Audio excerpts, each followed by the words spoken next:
مکتوب number 88 number مکتوب دفتر اول حصہ دوم مکتوبات امام ربانی مجد الفسانی شیخ احمد فاروقی السرہندی رحمۃ اللہ تعالی علیہ۔ یہ مکتوب شریف بھی پہلوان محمود صاحب کی طرف صادر کیا گیا ہے اس بارے میں کہ کیا ہی نعمت ہے کہ کوئی بندہ ایمان اور صلاح کے ساتھ اپنی سیاہ بالوں کو سفید کر دے، اپنی سیاہ بالوں کو سفید کر لے، اس بندے کے لیے کیا ہی نعمت ہے، کیا ان کے لیے بہتری ہے۔ وہ در جوانی خوف غالب یابت وہ در پیری رجا، فرماتے ہیں کہ وہ بندہ ان کی کیا ہی خوش قسمتی ہے کہ جب وہ جوان ہوتا ہے، نوجوان ہوتا ہے، ینگ ہوتا ہے، اس وقت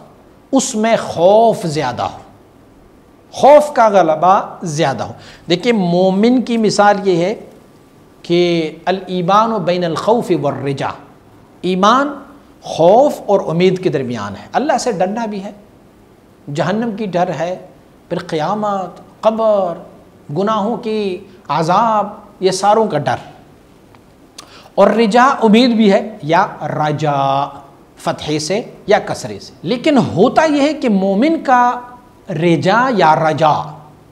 یہ زیادہ ہوتا ہے اور خوف کا پلڑا کم ہوتا ہے۔ لیکن مجدد رحمۃ اللہ تعالی فرماتے ہیں ان دونوں کو اگر ہم تقسیم کر لیں گے تو جوانی میں خوف کو غالب ہونا چاہیے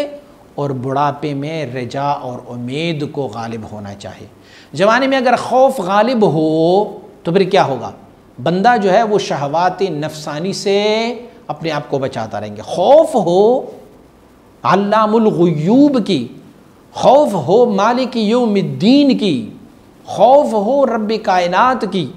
تو وہ اگر ابتدا میں ہو تو جوانی میں چونکہ نفسانی خواہشات بہت ہوتی ہے، اسی لیے اس وقت اگر خوف غالب آ جائے تو بندہ نفسانی خواہشات سے بچ جاتا ہے،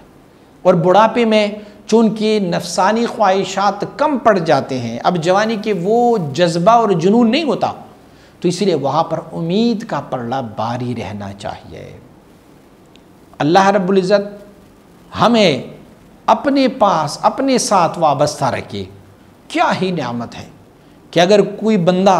ایمان اور صلاح کے ساتھ اپنے کالے بالوں کو سفید کر لے۔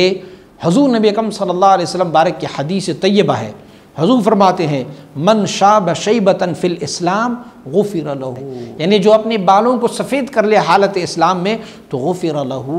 اللہ کریم ان کی مغفرت فرما رہا ہوتا ہے۔ یہ روایت حضرت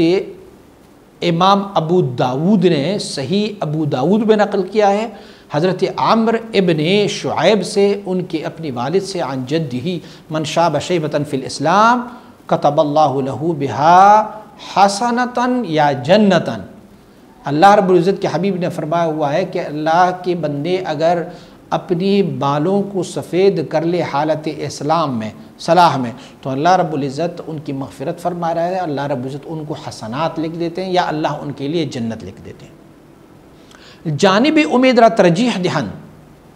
جو امید کی جانب ہوتی ہے نا، اب آپ کی عمر جو ہے وہ بڑھاپے کی طرف جا رہا ہے،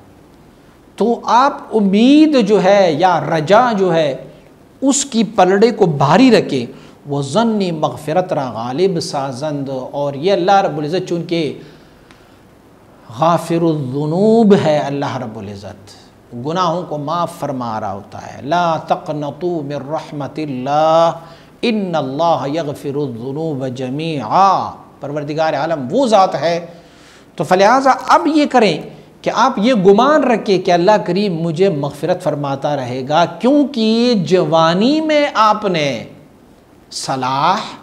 جوانی میں آپ نے اسلام، اور اب آپ کی حالت یہ ہے کہ آپ بڑھاپے کی طرف جب جا رہے ہو تو آپ کے بال سفید ہوتے جا رہے ہیں، اور یہ سب اسلام کے اندر ہو رہے ہیں،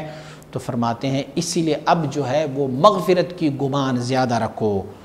کہ در جوانی خوف بیشتر درکار است وہ در پیری رجا غالب میں باید، کہ نوجوانی میں بہت زیادہ ضرورت ہے خوف کی، اور حالت بڑھاپے میں اب جو ہے وہ رجا غالب آ جاتا ہے۔ تو مومن بین الخوف والرجاء ہے، ایمان بین الخوف والرجاء ہے، لیکن جوانی میں خوف کا پلڑا باری رہے اور بڑھاپے میں پھر رجا اور امید کا پلڑا باری رکھیں۔